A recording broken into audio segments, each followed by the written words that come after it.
Paano i-delete lahat ang mga message sa Gmail account sa isang click lang? Kung gusto mong malaman panoorin ang video, pumunta sa Google Chrome. I-type mo dito sa search bar ang www.google.com/mail.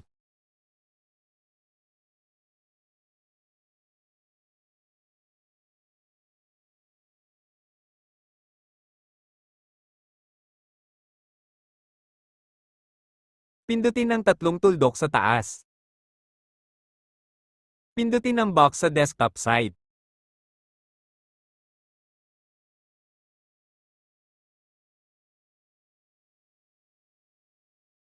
Pindutin mo lang ang profile sa taas kung magpalit or mag-switch ka ng account kung hindi na pindutin ang box sa taas. Pagkatapos mong pindutin ang box sa taas, ang napili or na-select niya lang ng mga message ay ang primary lang. Pindutin ang select all sa gilid para ma-select lahat ang mga message sa iyong account. Pagkatapos pindutin ang delete or trash icon sa taas.